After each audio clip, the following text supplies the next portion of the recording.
Okay, patient presents with diarrhea, fatigue, depression, anxiety, anger, sleeplessness, massive energy drop. Can't digest anything other than fruit, maybe medicine, all sides. We'll go ahead and run a bunch of tests and show that the blood is causing this and everything in the blood is causing this.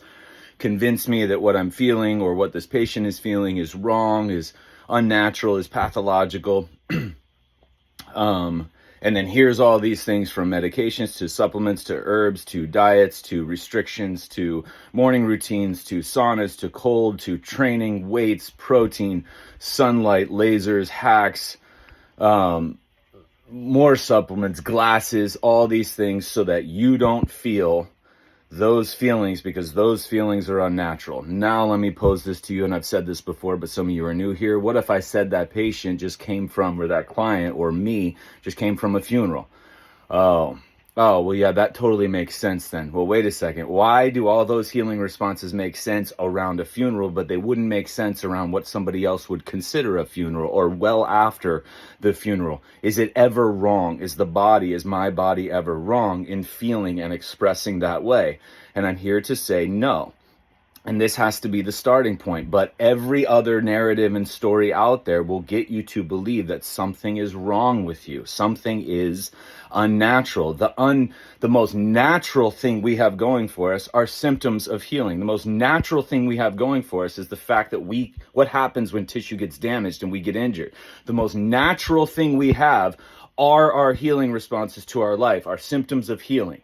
The most unnatural thing we could possibly do is start that narrative with, oh, wow, oh, yeah, that you shouldn't be feeling that. Oh, my God, that's not like anybody else that's gone to that funeral. That's not like anybody else your age that's gone to that. Oh, whoa. No, we've got all this cutting edge, all this new, all this hacks, all this safe, all this new. We're going to stack them. Here's a stack.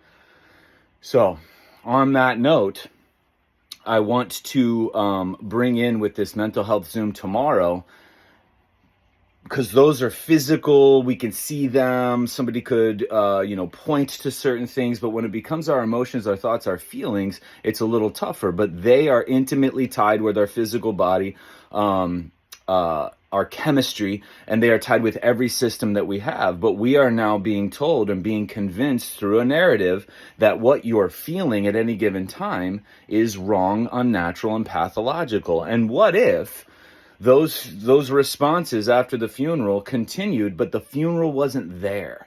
And now it gets more like, why the fuck am I feeling this? And that happens a lot in our relationships, where it cycles, but the shit that we had to defend ourselves from and survive from was like 30 years ago, but nothing's here. There's this new person here, or there's somebody we really care about here, or there's me with these elements like nourishment and light and training. Why do I feel this way? So we're going to bring back a lot of the relationship Zoom facts and truths on how to understand this, because it can be very lonely when the funeral's not present, but your body is still processing it. It's not going to make sense to anybody, and it cannot make sense. It can not make sense to you, and that can be very frustrating and very lonely. So we're going to go into that. But there is this world, the world of medicine is making you feel very separated from yourself, and that your body is there to attack you, that your body is there to be your enemy, that your body at any time, and this chronological moment, or this body, when you're around this certain elements, and this body is going to come and get you and fuck you at any given time. And the only way to live your life is to prevent like hell all those things from happening, or treat like hell all those things that happened. And now they're bringing in emotions, thoughts, and feelings. Oh, so now we've got people walking around, unless they're in this coked out meditative state all the time, going, oh my God, I can't have these feelings and thoughts, because then they're going to turn into hormones, and then they're going to turn into a tumor, and then they're going to turn into a muscle pull. I can't have these. Oh my God, what are the right thoughts? What are the healthy thoughts? What are the health conscious thoughts and emotions? What's the mentality? What did I learn? And that's how we're living. That's what everyone's doing now. Nobody's noticing that there's all this cool shit around us. We're just trying to stay on this beam of all the right and health conscious and ascended and like aware things. My God, it's so frustrating, because you can see it. Nobody is living. Now I even saw something. They did a paper where Tommy John surgery and the attract PTSD. They're attaching PTSD to Tommy John surgeries and percentages. Well, guess what? Now they're going to attach psychiatry. Somebody called in and I was in a moment. Apparently I needed to take a break. Now guess what? They're going to bring in psychiatrists, psychologists. They're going to bring in ways to attach to, as if having a surgery, leaving something that you love very much, having a team possibly want to not keep you, and then I'll have to go through everything you're going to have to go through to understand healing within what it's like to come back from a surgery or choose not to have a surgery or to be able to even adapt after a surgery. Now they're going to throw on this thing of, hey, just to let you know, 47% or 68% have PTSD. You want to know the worst letter of the whole freaking thing? The D. Post-traumatic stress. I hope to God you have post-traumatic stress after things all the time. But now throw a D. It's a disorder. Oh my God.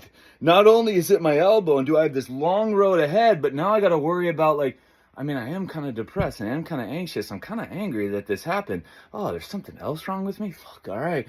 Yeah, sure, doc. What do you got for me? Or yeah, sure, coach. What do you got for me? Or sure, health conscious medium. What do you got for me? This is where we're headed. We will go ahead and address all this tomorrow as a starting point on how to put you into a place to be able to look and assess and address what your thoughts, emotions, and feelings are, and look at them as an ally, as a way that your body's using them for you, not against you.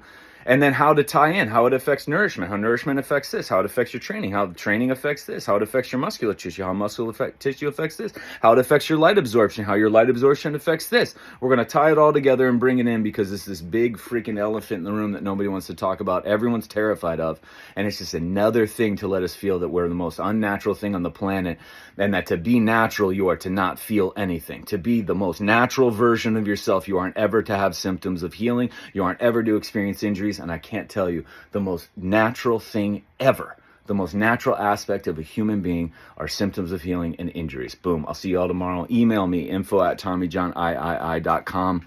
It's 2:30 tomorrow. It's a Zoom workshop. If you can't make it, don't worry about it. I make a replay available for everyone who attends and invests. Because there's people across the world in Australia. And if you need more than 7 days afterwards, don't worry about it. Just email me and you get extra time. Looking forward to everyone. Obviously, I'm a little worked up about it. I like it. I'm going to bring in my brother's story from 2010. Because our whole family was involved in this, and I was even trained his psychiatrist, so I got to pick the brain of the person. I got to see the human side of him, and then I got to see the robotic mechanist side of him. And the robotic mechanist didn't make sense, but there was this human aspect that's like, holy shit, dude, so you really do understand some of the underlying stuff. You just don't get, boom, we're going to cycle it all through and bring this back. As I did a podcast on this, however many, 6-7 years ago, the dark side of psychiatric meds. Don't really want to focus on the medications component, but we're going to bring in all of it, break it all down, have you leaving with a direction, a starting point, action, because that's the point. It's not just gathering more information. That I can't stand. We are too loaded with information. We have to dump almost all of it to actually have access to something that makes sense and something that we can then apply as soon as we hear it. Apply, and there will be action steps, whether you take it. Totally your call. See y'all tomorrow. Boom.